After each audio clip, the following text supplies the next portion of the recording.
And then I want to ask you about weight loss peptides. Of course, that's hugely popular, right?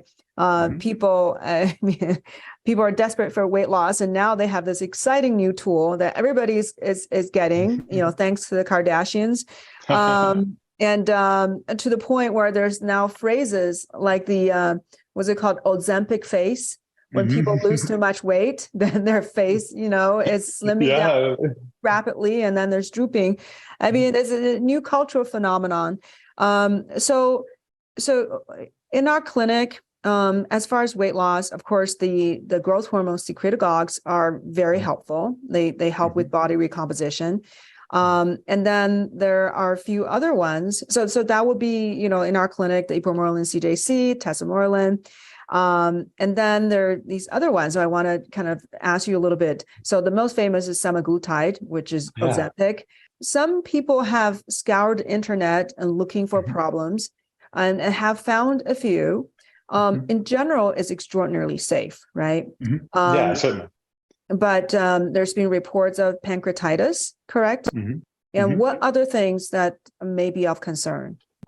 Yeah, so certain relationships to certain types of cancers, like the MEN cancers, are really big contraindications. But I would say on a daily basis, the things that people are going to experience the most generally tend to relate to those GI issues that accompany the semaglutide, and it's also why they tend to have to be titrated up. And so I would say that for the large majority, they're not going to experience some of the issues like any type of cancer related issue or even the pancreatitis, which is more common than some of those other relatively common effects like the GI effects, the constipation, for instance, or nausea, I think being the two most common.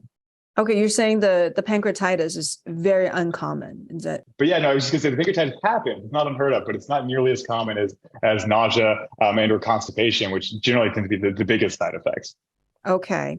And what about people also ask about rebound weight gain or just going back to their original Mhm. weight or maybe even heavier than what they were before?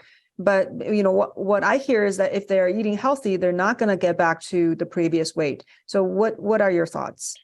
Yeah, so generally, I think the data shows that there is a slight rebound of weight, but I think that the assumption is that they're probably not having those same healthy eating habits. And the reason being is a lot of the effect size of some of these GLP-1s are through appetite reduction, where they're not eating as much, they're not intaking as much food. And so I think that when people stop, sometimes their diet also shifts. So it's always hard to have a control trial where you're incorporating that and seeing about weight loss. But I think that if you can keep up those good diet and lifestyle related habits, I think that you probably will gain very little weight back. Yeah. Okay. So what are the other benefits for Ozempic or semaglutide besides the weight loss? Yeah. So I think that number one of which is the insulin sensitivity, being responsive to insulin. And this is something that has received a little bit of controversy lately, because some people think that it might be actually worsening some insulin resistance problems. But I think that, it's controversial, but I think that anything that is helping improve your insulin response is great. I think, now that I work specifically in the field of longevity with TruDiagnostic, I think that, we have a saying that almost everyone develops diabetes if they live long enough, with this insulin resistance related issue. And so things like the semaglutide, which help improve our response to blood sugar, or even some other, diabetes related medications like some of the SGLT2 inhibitors, which help you sort of pee out glucose in your urine. All of those things tend to have, I would say, a positive impact on longevity. So that's one of my favorite things about the semaglutide.